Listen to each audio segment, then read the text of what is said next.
Amigos, boa noite a todos, cordiais saudações, bem-vindos ao canal Evangelho e Vida. É com grande satisfação que vamos dar continuidade mais uma reflexão dos Evangelhos de Jesus. Hoje nós escolhemos um tema bastante complexo. É sobre uma questão de fé. Já falamos aqui sobre fé em alguns momentos transatos e entendemos que este não é um assunto que possa ser resolvido a curto prazo. É um momento para refletirmos nessa nossa comunhão, nesta nossa comunicação com Deus, nosso Pai. E por isso nós tomamos como um texto gerador da noite de hoje, uma parte em que Emmanuel nos fala e faz um apanhado sobre os equívocos da fé.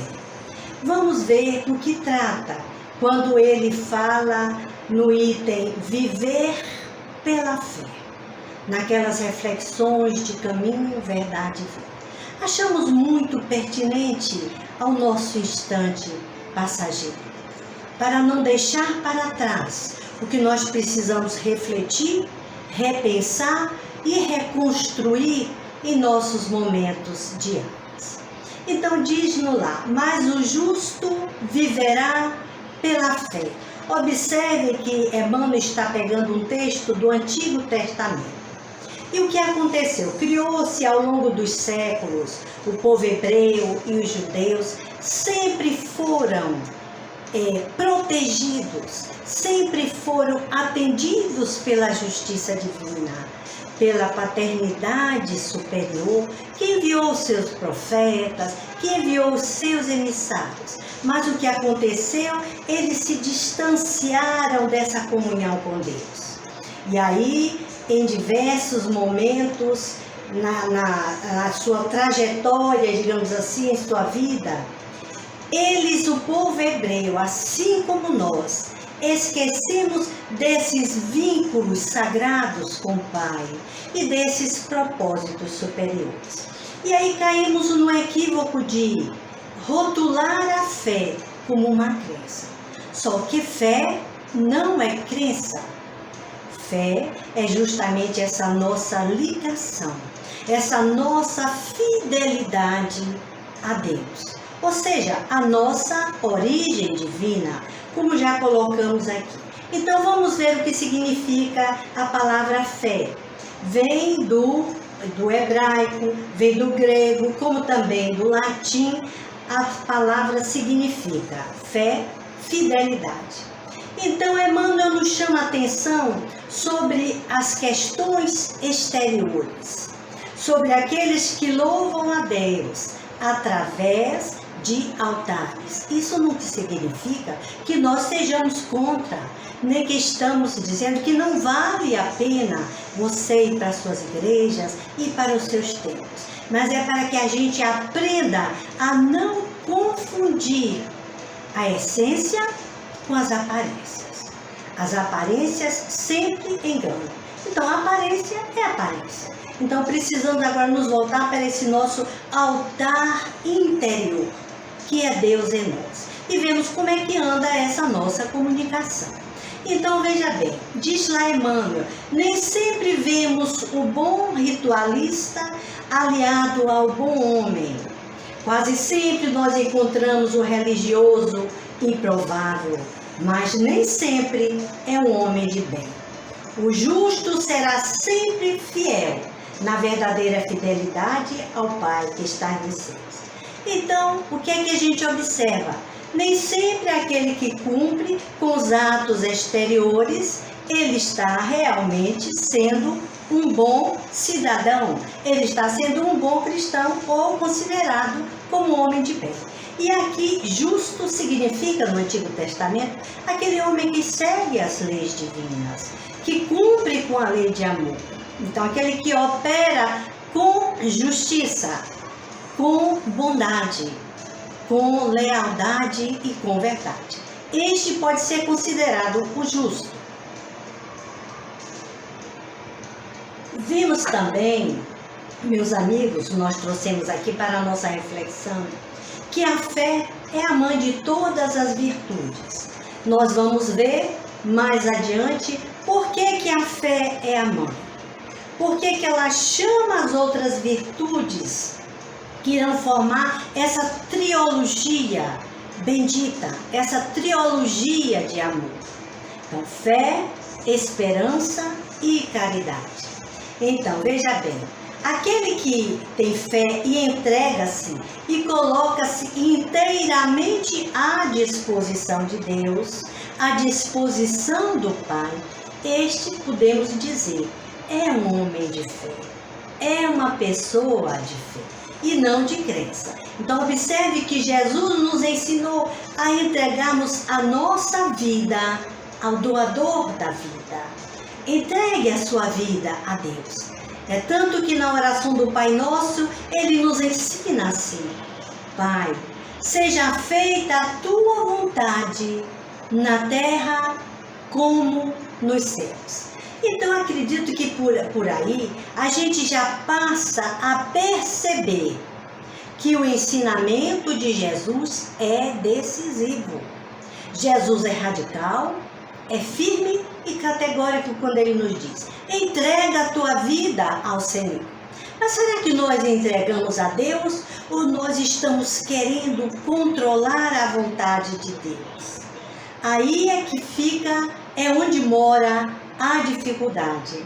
Quando nós queremos interferir e se adiantar no processo divino. Só que Deus é absoluto. Deus é absoluto. E Deus é que decide. Não somos nós que decidimos. Então é preciso que, como bons cristãos, passemos a ser coerentes. Passemos a ver com bondade, com naturalidade, esse Pai, que seja feita a vossa vontade, assim na terra como nos céus. Então nós observamos ainda que quando nós fazemos esse movimento de entrega, a gente se sente muito bem. Por quê? A gente passa a fazer aquela parte que nos cabe e deixa que Deus faça a parte que lhe cabe. Então, eu faço aquilo que posso, aquilo que sei, quer dizer, dentro das minhas condições e das minhas possibilidades. O resto, o que eu não posso, entrego para Deus. Olha como isto é de uma inteligência ímpar. É só termos inteligência emocional para que a gente passe a agir dessa forma e não começar a brigar com Deus, nem a brigar com os acontecimentos. Porque os acontecimentos é que nos revela a ação de Deus em nossas vidas. E isto é abstração feita àqueles que nós geramos através da ilusão do erro. Da ilusão do erro. Então, veja bem, nós passamos, através desse exercício de entrega, a caminhar com a autonomia e consciência dos nossos passos. Então, o maior problema, como nós já dissemos aqui, é quando nós queremos prever o que Deus deve fazer. Veja bem, a gente discute com Deus. E nós vamos ver mais adiante que na história do cristianismo não fora assim. Com os cristãos que deixaram o seu recado de amor, que deixaram o seu recado de fidelidade e de entrega. Então, a virtude, observando ainda, que a virtude da fé não pode ser imposta. Ela é uma escolha. Nós escolhemos sermos fiéis da mesma forma que nós escolhemos sermos infiéis. É uma questão de escolha. Aí a gente escolhe, não é isso? Aí vai o respeito. Jesus tinha esse respeito muito grande quando ele se coloca nas Sagradas Escrituras. Não há forma assim de impor a sua vontade. Há uma condescendência que eu chamo de divina na fala do Mestre de Nazaré. E como nós ainda estamos esquecidos. Aí vem aquele grande momento e aquela grande pergunta que não quer morrer. Como é que está sendo o meu relacionamento com Deus? Não sei se vocês se lembram que é uma das origens das doenças. É este nosso distanciamento de Deus. Origem das tristezas, dos desafetos, dos desencantos, é quando nos distanciamos da lei de Deus e da lei do amor. Aí nós engendramos a nossa infelicidade ou a nossa própria felicidade. Vai depender de nós perceber, aceitar e entregar.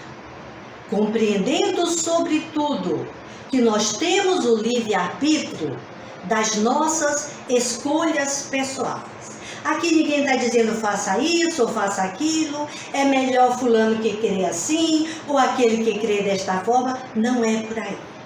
Mas é um momento grave, um instante em que os tempos são chegados. Os tempos são chegados, como nos diz as Sagradas Escrituras. E nós estamos fazendo o quê?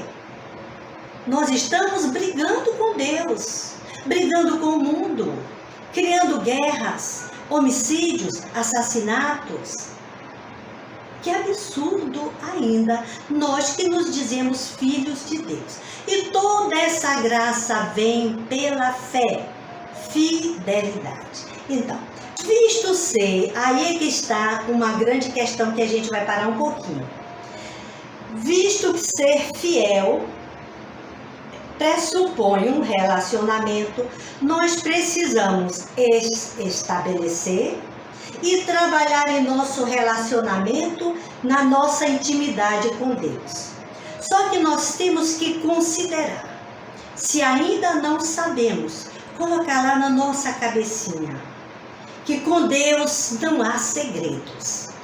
Nos relacionamentos humanos, nós fazemos algumas restrições. Mas com Deus o relacionamento vai ser diferente. E é diferente. Com Deus não há segredo, porque Deus é onisciência. Então, Ele sabe de tudo. Ele é onisciente. Ele tem a ciência e o saber de tudo e de todas as coisas. Com Deus não existe ausência nem distância, porque Deus é onipresença. Já viram? Isso é apenas o que nós podemos dizer, por menor que seja, esses pequenos atributos da divindade, para que sejam referências em nosso refletir e em nosso agir. Então, Deus é onipresença, então é uma presença em todo lugar. Não pode haver sentimentos de inferioridade, de menos-valia, pois Deus é todo poder. Deus é todo justiça. Deus é todo bondade. Olha que eu estou dizendo: bondade, justiça, poder, onisciência, onipresença, para que não fique aqui adjetivando Deus como nós fazemos com os caracteres humanos. Então, por mais que a gente faça, ainda estamos tratando um Deus humano, ainda estamos humanizando. Porque nós não temos ainda uma linguagem que nos permita tratar, falar com Deus de forma diferente dessa nossa vivência de humanidade. Então vamos seguir assim, dentro do possível. Então aqui a força do justo é notória, chama-nos a atenção os auxiliares invisíveis, as reflexões de Emmanuel. Nós vamos, aí observe, aqui ele diz: aqui a força do justo é notória, pois ele vence todos os obstáculos. É o perfil do homem de bem, que está lá escrito no Evangelho, pois ele deposita fé em Deus. Então, se Deus é todo poder, todo justiça, todo amor e bondade, nós podemos mergulhar de cabeça nesse relacionamento, sem questionar, sem perguntar nada, sem duvidar. Então, essa nossa intimidade com Deus faz a gente compreender tudo que Ele age, quando é que Ele age, quando é que Deus está agindo e quando é que Ele não age. Quando Deus não age, é porque Ele deixa espaço para que nós possamos agir. É a liberdade, é o nosso livre-arbítrio. É o nosso livre-arbítrio. E precisamos trabalhar este discernimento neste momento de trabalhar esse processo de comunicação, que é lento e deve ser feito sem ansiedades, sem cobranças. Então, é preciso construir esse relacionamento. Que fé é a capacidade, olha aí, fé é a capacidade de ver aquilo que não se pode ver. Perceberam nos evangelhos a posição de Tomé? Ah, mas eu só acredito vendo. E Jesus disse, vem Tomé, coloca aqui o teu dedo na chaga. E materializou em corpo material, materializado. Toca. E Tomé tocou. Ele diz, felizes aqueles que não veem e creem. Isto aí é o regime de relação de estrita e profunda confiança. Eu não vejo Deus, mas eu sinto Deus. Eu creio em Deus. Eu tenho fé em Deus. Perceberam? E a minha vivência passa a ser uma vivência segura, tranquila e sem ansiedades, porque nós vamos passar para um estado de serenidade. E observe que esse estado de serenidade, ele cura nós mesmos, como ele cura todos aqueles que nos seguem, a todos aqueles que estão em nossa volta. Já perceberam o comportamento de uma pessoa autocentrada, harmonizada, confiante na bondade e na justiça de Deus? E Emmanuel vai lá nos chamar neste trabalhozinho de reflexão que é preciso que trabalhemos a fé tanto nos momentos bons de alegria quanto nos momentos de tristeza e de pesar, porque aí nestes momentos que a nossa fé será testada. Aí é neste momento que a nossa fé será testemunhada. Nós vamos ver mais adiante os vultos que nos deram esse exemplo magnífico. Então, lá no Evangelho, segundo o Espiritismo, no item 12, nós vamos ver: a fé é o sentimento que nasce com o homem sobre o seu destino futuro. Prestemos bem atenção nessa assertiva. É a consciência que ele tem das suas imensas capacidades, cujo germe foi nele depositado, a princípio adormecido, e que ele cumpre no tempo fazer germinar e crescer por força da sua vontade ativa. O que é que ele nos está dizendo? A fé tem que ser uma fé ativa, uma fé com obras. Não pode ser na teoria e no pensamento, porque ela é o sentimento que nasce sobre o seu destino futuro. Então, há uma trajetória, há uma consciência que ele tem das suas imensas capacidades, das nossas potencialidades, da nossa herança divina. Então, essa fé vai nos dar essa segurança, essa confiança. E nós vamos ver mais adiante que a esperança, ela vai alimentar todo este trabalho de prosseguimento, porque nós precisamos e queremos chegar, até que a gente chegue naquela instância maior, em que a fé, impulsionando a esperança, nos leva ao exercício da caridade, que é o amor em ação. Eu não sei se até aqui nós fomos claras em colocar as assertivas em síntese apenas, mas é um tema bastante interessante para continuarmos estudando e pesquisando. Vemos a importância da fé com obras. Então, a fé, ela não pode ser uma fé morta, né? Ela tem que ser uma fé viva. Vamos lembrar ainda aqui O compromisso desse comprometimento para com Deus não é uma questão de exterioridades ou de formas exteriores. Aí Emmanuel nos chama a atenção, por isso que eu estou trazendo para vocês, porque foi um texto gerador e que suscitou muitas destas reflexões. Então, não é uma questão de superficialidade. A fé é uma questão de essência.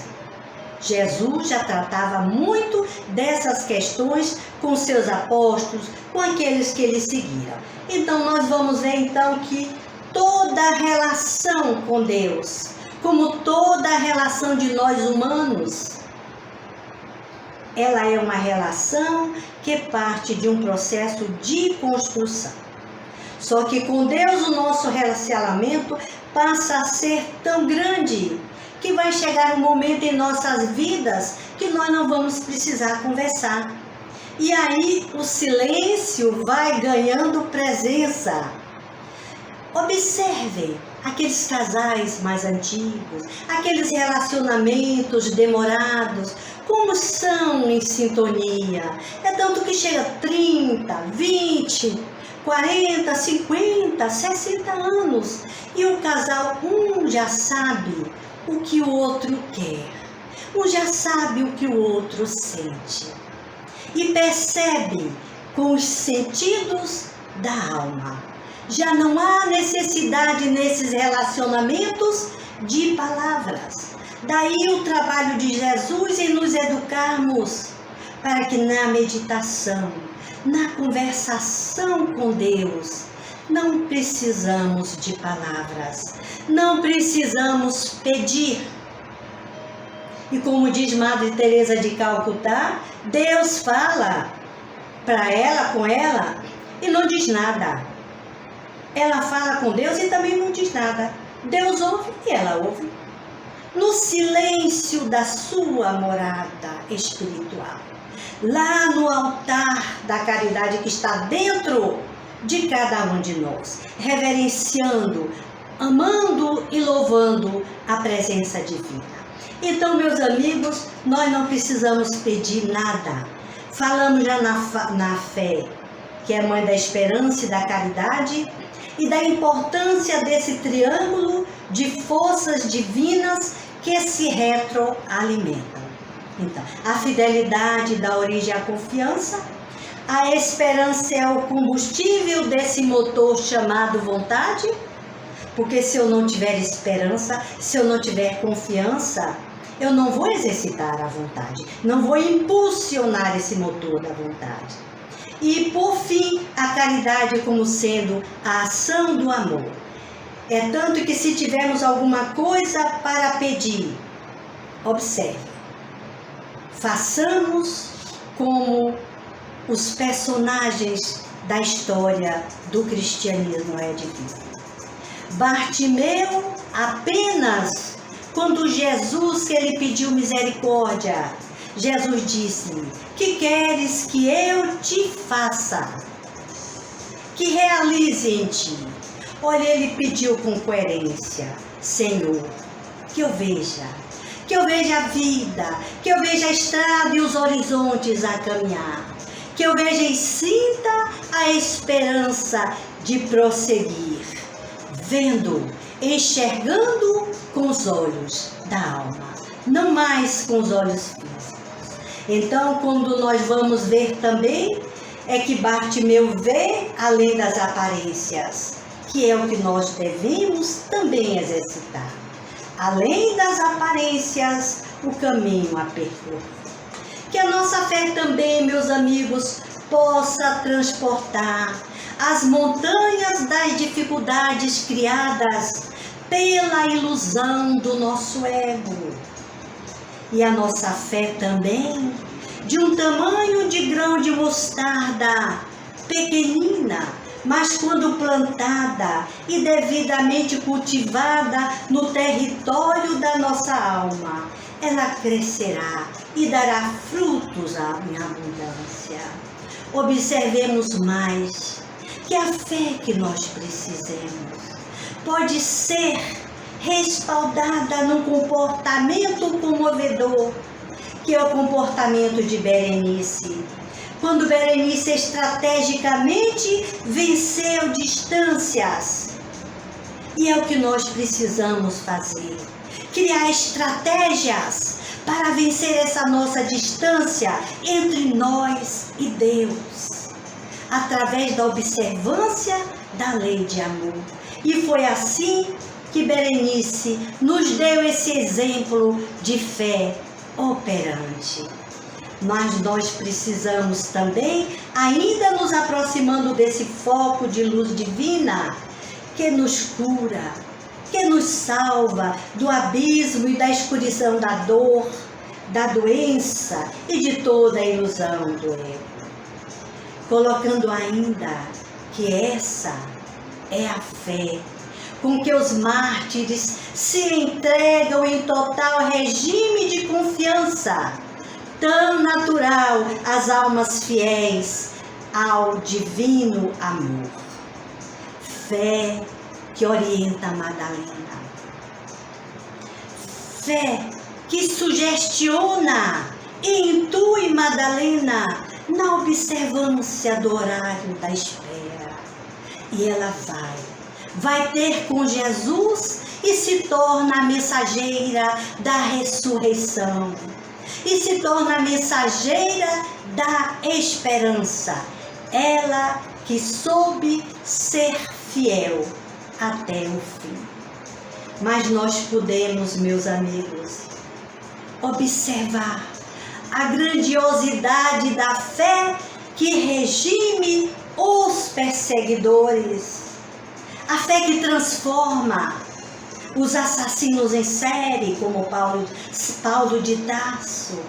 E essa fé que o transformou na estrada de Damasco. Foi o momento em que Paulo se entregou. E aí passou a se constituir-se em Saulo de Tarso, tão conhecido na história do cristianismo. Então, o que fez Paulo? Quando Paulo se encontra com Jesus, observe, quando Paulo vai lá e se encontra, e Jesus, e ele cai do cavalo. Dizem que ele cai do cavalo. Ninguém sabe que cavalo foi esse, mas que ele caiu, que ele estava numa montaria, pode ter sido um camelo. E ele fica cego. A luz foi tão intensa que cegou. E quando ele percebeu Jesus, ele disse: Senhor, que queres que eu faça? Observe aí. Ele descobriu naquele momento, por um despertar da consciência, que era aquele que ele estava procurando, era aquele que ele perseguia. E Jesus tão somente disse para Paulo: Paulo, entra na cidade. Entra tão somente Paulo na cidade. E esse homem complexo, esse homem intelectualmente saudável, forte, não questionou, obedeceu. E a partir daí foi uma entrega toda pessoal. Então, Paulo, já pensou se Paulo fosse perguntar, e o que vai acontecer depois? Não.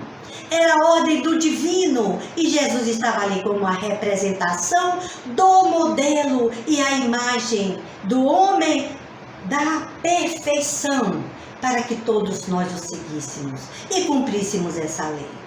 Paulo não questionou. E aí nós vamos ver que jamais se viu na história do universo cristão tamanho comprometimento, tamanha entrega. Meus irmãos, minhas irmãs, companheiros e companheiras de vida, de reflexão, trabalhar essa nossa relação com Deus é preciso. Urgente, sem ansiedades. Um relacionamento duradouro, onde a nossa intimidade se torne cada vez mais profunda e verdadeira. Até que um dia não necessitamos mais de palavras, que aprendemos a servir e amar, entregando-se por inteiro a essa presença de luz, que é Deus em nós. Recordando mais uma vez as palavras e o amoroso apelo do Mestre Jesus. Tende bom ânimo. Tende bom ânimo, credes em Deus, crede também em mim. E que Jesus, o Mestre de Nazaré, nos ajude nessa nossa convivência, nesse nosso relacionamento com Deus, Pai nosso, que estás nos céus.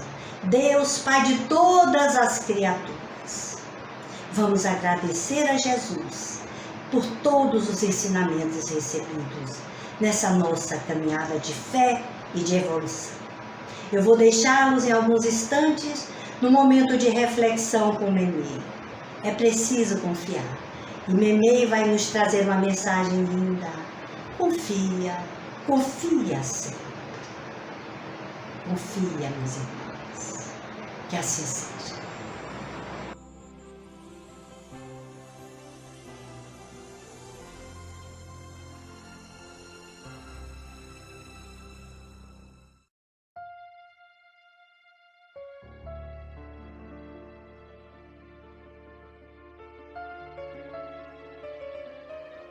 Confia sempre. Memei. Não percas a tua fé entre as sombras do mundo. Ainda que os teus pés estejam sangrando, segue para frente, erguendo-a por luz celeste acima de ti mesmo. Crê e trabalha. Esforça-te no bem e espera com paciência. Tudo passa e tudo se renova na terra, mas o que vem do céu permanecerá.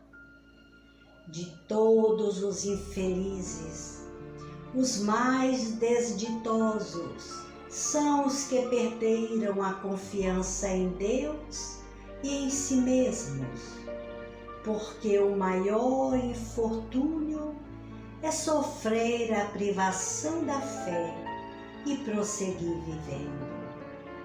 Eleva, pois, o teu olhar e caminha, luta e serve, aprende e adianta-te. Brilha a alvorada além da noite. Hoje é possível que a tempestade te amarfanhe o coração e te atormente o ideal, aguilhoando-te com a aflição ou ameaçando-te com a morte. Não te esqueças, porém, de que amanhã será outro dia.